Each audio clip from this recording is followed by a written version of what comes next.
Assalamualaikum warahmatullahi wabarakatuh. Halo teman-teman semua. Saat ini saya Yola Pamela sedang berada dengan narasumber, yaitu Direktur Utama Radio Sebayu FM Tegal, Mbak Elok Melati. Iya, halo. Enaknya Mbak Elok apa Ibu nih?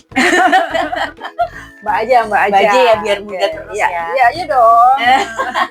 Dan Sebayu FM ini adalah radio yang sudah cukup lama eksis ya di Kota Tegal ya. Mungkin bisa cerita sedikit Mbak Elok tentang Sebayu FM. Oke. Jadi kalau teman-teman podcast tahu ya bahwa dulu ada yang namanya RSPD, Radio Siaran Pemerintah Daerah. Oh, iya. Nah, itu tahun 60-an tuh kan heboh banget tuh RSPD, booming di mana-mana bikin RSPD, termasuk di Kota Tegal sendiri. Kemudian ada peraturan pemerintah tahun 2008 yaitu RSPD, Radio Siaran Pemerintah Daerah, diganti menjadi LPPL, Lembaga Penyiaran Publik Lokal. Nah, kita menyesuaikan jadi Lembaga Penyiaran Publik Lokal. Jadi biar lebih independen gitu. Gitu. Jadi biar nggak kayak RSPD itu kayak corongnya pemerintah. Nah, seperti itu. Enggak, jadi kita independen, kita bisa memuat berita dengan perimbangan gitu. Juga edukasi dengan perimbangan. Kalau bahasa komunikasi perimbangan ya. Tapi kalau bahasa orang umum mungkin memberitakan negatif maupun positifnya. Netral ya, itu netral. Ya, betul. Ya, lebih ke pemerintah atau lebih Iya, betul. Berarti untuk berubah jadi Sebayu ini tuh udah berapa lama sih? Prosesnya dari tahun 2008 sampai sekarang, dari RSPD zaman dulu ya, kemudian menjadi LPPL dari tahun 2008. Sebayu dibentuk tahun 2008. Berarti udah berapa lama ya umurnya ya? Berapa ya? Hampir 16. Iya, udah hampir 18 tahun lah. Iya, hampir 18 tahun ya, sebentar lagi. Terus kalau Mbak Elok sendiri menjadi Direktur Utama Sebayu itu sudah berapa lama? Kalau saya jadi Direktur Utama Sebayu sejak tahun 2023 melalui seleksi terbuka. Oh gitu. Jadi ada seleksi terbuka dari pemerintah daerah, dari Dinas Kominfo, kemudian PNS atau non PNS boleh mengikuti, jadi saya ikut mendaftar dan alhamdulillah lolos. Begitu. Alhamdulillah. Pasti ini udah backgroundnya udah betul. Kaya banget ya, makanya bisa lolos jadi Direktur Utama ya. Sudah sudah banyak makan asam garam lah ya, di dunia penyiaran. Nah, ketika awal jadi Direktur Sebayu, Direktur Utama itu apa nih hal yang sekiranya mungkin menjadi tantangan atau yang mungkin ada visi misinya sendiri gitu, membawa misi.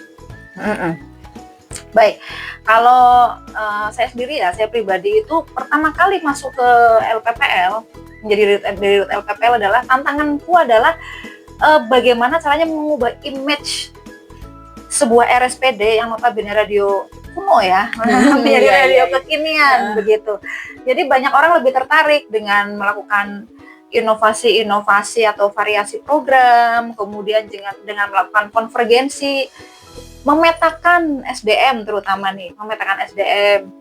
Di sini ada 11 SDM, 11 SDM penyiaran. Namun demikian, pas kita masuk ya menjadi direktur. Jadi di Direktur Sebayu itu ada 3. Direktur utama, Direktur penyiaran, satunya Direktur administrasi atau keuangan atau iklan. Nah, kami itu dari situ melakukan pemetaan di mana kan nggak semua orang bisa tuh, dari 11 orang itu ada yang memang bisanya tuh cuma siaran aja, ada yang memang suka bikin konten, ada yang reportasenya bagus, kemudian jurnalistiknya bagus. Nah, kita petakan. Ada juga yang padahal dia penyiar ya, tapi lebih senang cari iklan. Ada. Tapi dia bisa siaran juga. Bisa siaran tapi juga bisa cari iklan. Ada. Multi talented banget ya. Nah, itu kita petakan satu-satu dan ketemulah formula yang sekarang ini. Jadi kita punya 3 reporter utama. Kemudian ada 1 bagian produksi seperti produksi konten atau iklan atau mungkin produksi flyer dan lain sebagainya. Kemudian ada yang untuk siaran saja itu ada sisanya sisanya tuh siaran aja. Oh gitu ya, siaran aja. Ada yang khusus mungkin kayak administrasi? Ada siaran sambil administrasi. Yang tadi itu, yang passionnya itu memang cari iklan, jadi sekalian aja administrasi. Iya benar sih, harus memanfaatkan ya. Oke, terus gini, kadang kan misalkan nih ada program siaran baru gitu ya, pasti kan juga ada deadline-nya. Nah, itu ketika apa ya, ada program baru, gimana sih Mbak Elok apa ya mungkin ya mensosialisasi ke kru gitu ya, kemudian memberi gimana? Oke, kalau untuk program baru ya biasanya memang setiap bulan kita tuh ada meeting. Jadi ada meeting internal di mana nanti bulan depan kita mau bikin apa, terutama pas puasa misalnya. Puasa kan ada program puasa tuh 1 bulan. Kita 1 bulan mau bikin apa nih? Nah, kita brainstorming ide-ide ini aja Bu, ini aja. Mutiara hadis misalnya, atau kisah para nabi, atau apa namanya ya, mukjizat apa Islam dan lain sebagainya. Nah, kita saring kemudian sudah jadi nama acara misalnya Ilmuwan Muslim. Ya, 2023 kita ada program Ilmuwan Muslim 30 seri selama bulan puasa. Nah, itu ada bagian skripnya, scriptwriternya, ada bagian cari sumbernya, kemudian juga ada yang eksekusi. Misalnya apakah ada dialognya, apakah tidak ada dialognya, kemudian ada yang produksi juga, ada yang cari iklan untuk acara tersebut. Nah, misal gini, acara ini layak jual atau tidak nih, seperti itu.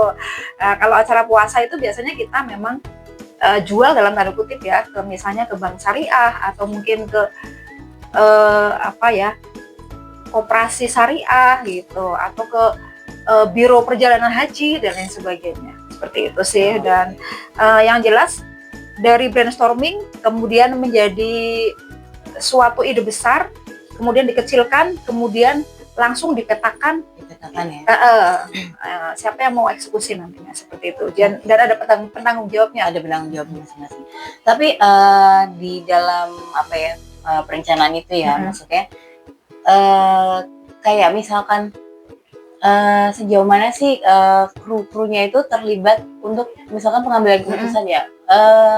Apakah ide besarnya itu memang atau keputusan besarnya itu cuma datang dari direktur utama atau semua orang berhak memberikan masukan, saran gitu atau ide-ide? Iya jelas dong. Saya nggak bisa bekerja sendiri. Jadi teman-teman itulah yang nantinya akan mengeksekusi. Jadi seenak mungkin mereka mau seperti apa. Misal gini, Ilmuwan Muslim nih 30 seri.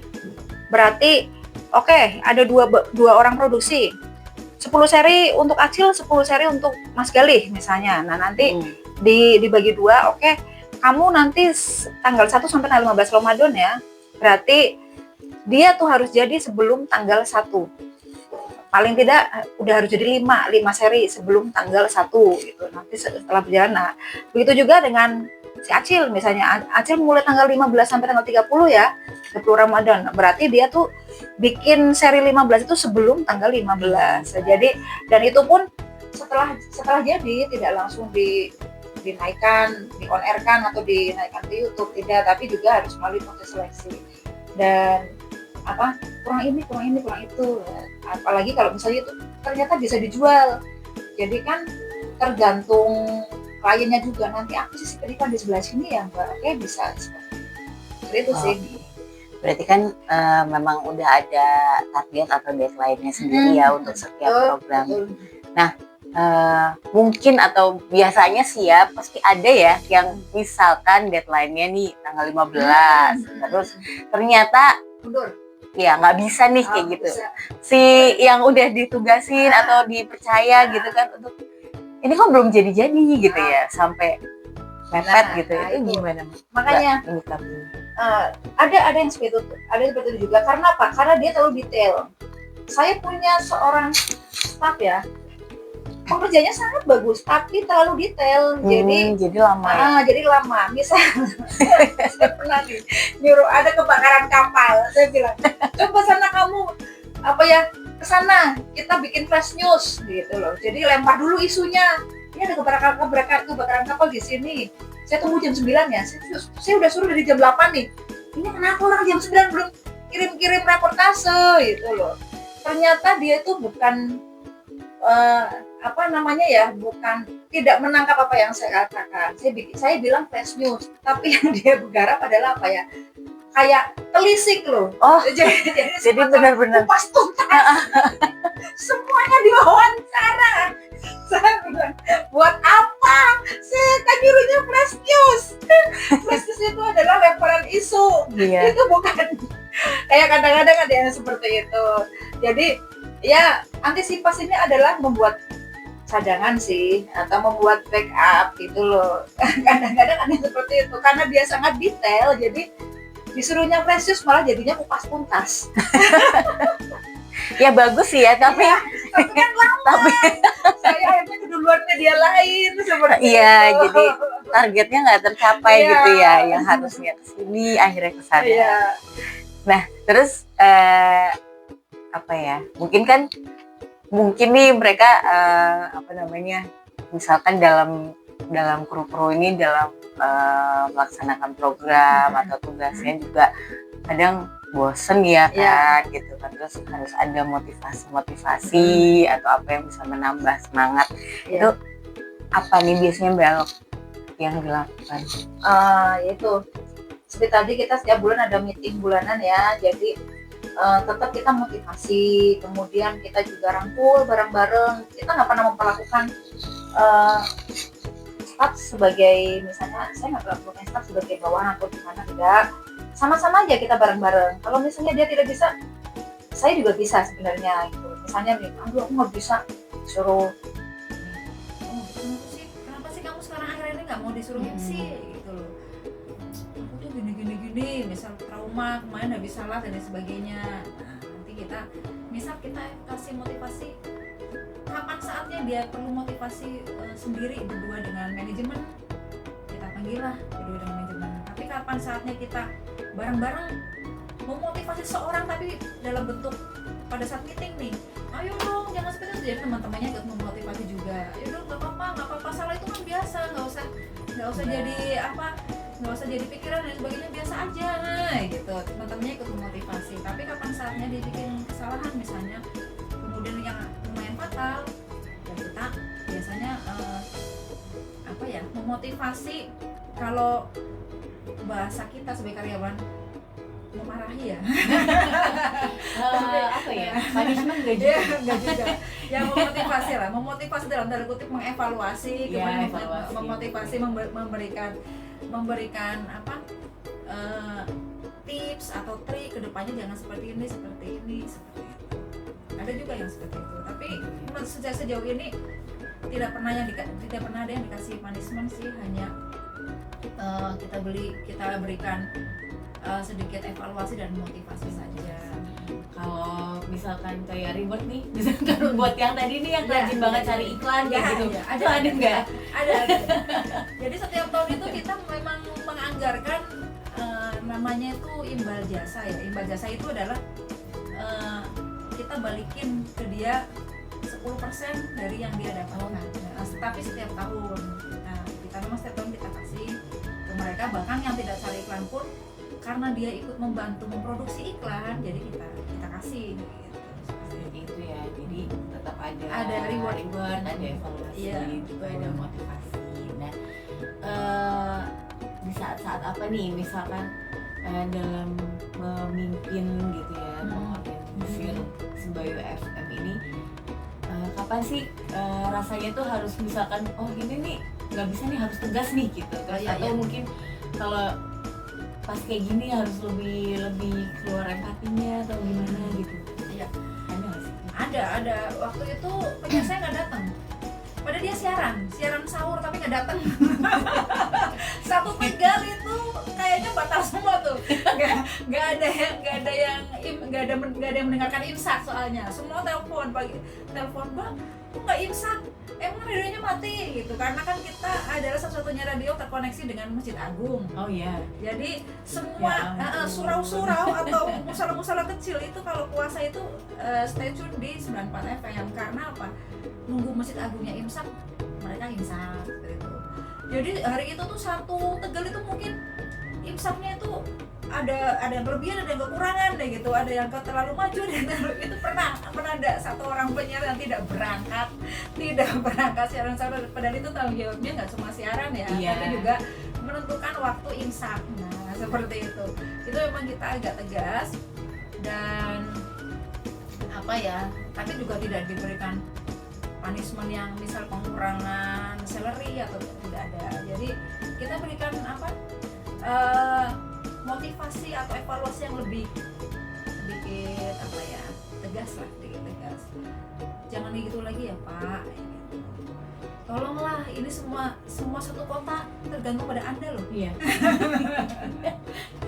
Tapi ternyata kenapa dia lupa atau kesiangan? Oh. Nah, kan. Aduh.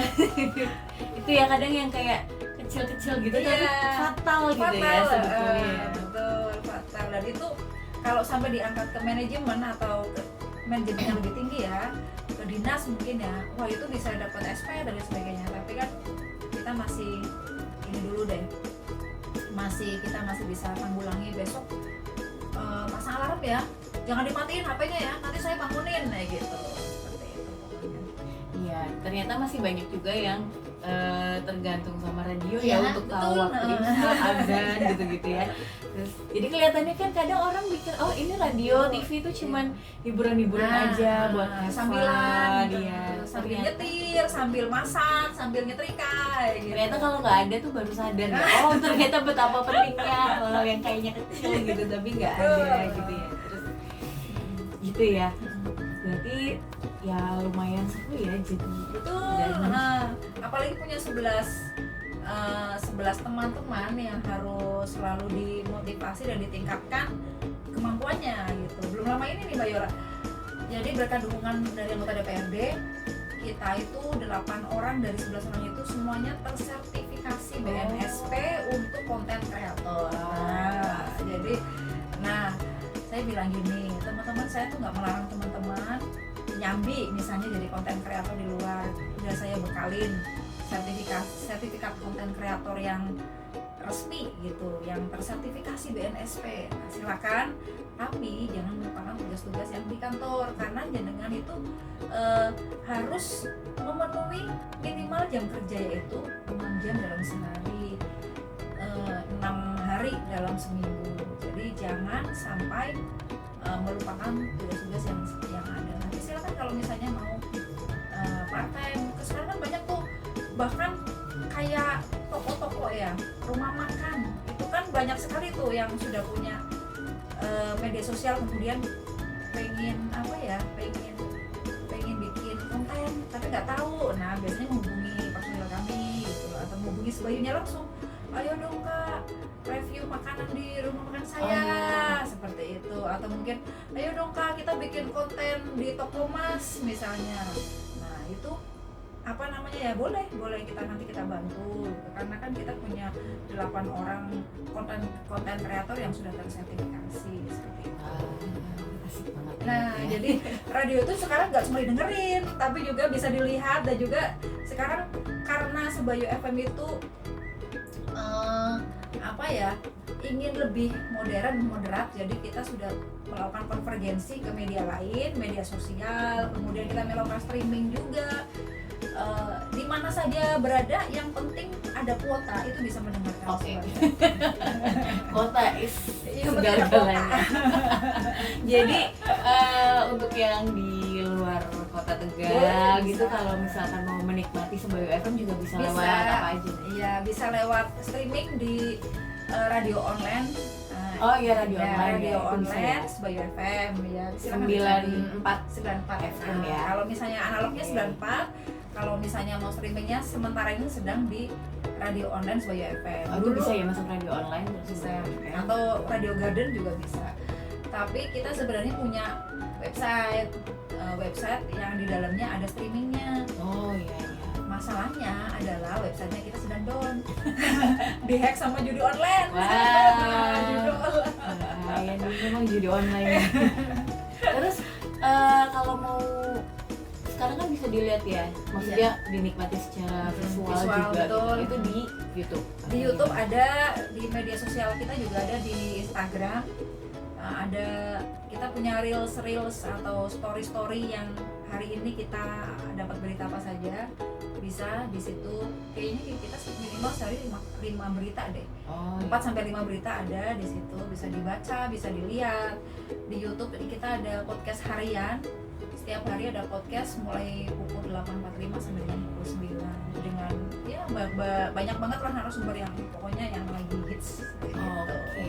Nah kalau dulu kan jadi kan kalau kita keluar kota nih dari Tegal lagi dengerin Sebayu enak-enak itu tiba-tiba nah kalau sekarang bisa langsung switch ke HP nonton ya atau dengerin dari radio online. Betul. Apalagi sekarang kan mobil pakainya tablet Android tuh, jadi bisa kita bisa langsung di setel di situ. Gitu. Jadi udah sekarang udah enak banget ya kalau misalkan kita dengerin radio kita juga bisa nonton, bisa menyaksikan visualnya, terus juga suaranya bisa dinikmati. Bisa. Dan bedanya radio sama media lain adalah radio sampai saat ini adalah satu-satunya media yang bisa berinteraksi secara langsung dengan pendengarnya, gitu, melalui telepon, melalui WhatsApp dan sebagainya. Mana ada televisi, tidak ada yang berinteraksi langsung. Kemudian podcast juga tidak ada, media sosial juga tidak ada. Satu-satunya media yang bisa berinteraksi langsung dengan pendengarnya yaitu dengan orang lain adalah radio. Makanya sekarang itu banyak tuh lagi musim ya, misalnya mau sosialisasi program apa nih dari dinas mana, nanti ke kita ada potongan PBB 30%. Ayo dong Mbak, aku podcast. Selain podcast di YouTube juga on air di gelombang analog. Jadi banyak yang banyak yang tanya, banyak yang berinteraksi. Beneran apa? Diskon 30%, kemarin saya bayar nggak ada diskonnya. Oh itu udah terpotong otomatis, misalnya seperti itu. Jadi malah dengan menggabungkan dengan teknologi yang ada sekarang interaksinya jadi lebih luas, jangkauannya lebih luas. Begitu. Nah teman-teman kalau mau mendengarkan atau menyaksikan siaran-siaran dari Sebayu FM tinggal cari aja kalau mau dengar di secara analog bisa di 94 FM, terus kalau mau di radio online tinggal dicari di search di radio online. Kemudian di YouTube-nya juga ada, tinggal ketik Sebayu FM. Instagram juga tinggal di search Sebayu FM, Facebook juga ada. TikTok ada. Nah, TikTok juga ada. Twitter juga ada. Apa juga ada. Langsung datang ke studionya juga boleh. Spotify juga ada. Spotify juga ada loh. Wah, asik banget. Oke, Belok terima kasih banyak untuk waktunya. Nah, senang sekali kita bisa sharing tentang radio lebih dalam sama Mbak Elok, Direktur Utama dari Radio Sebayu 94 FM. Radionya ada di Kota Tegal, teman-teman. Oke, terima kasih Mbak Elok untuk waktunya. Dan terima kasih teman-teman sudah menyimak acara ini. Selamat siang. Wassalamualaikum warahmatullahi wabarakatuh.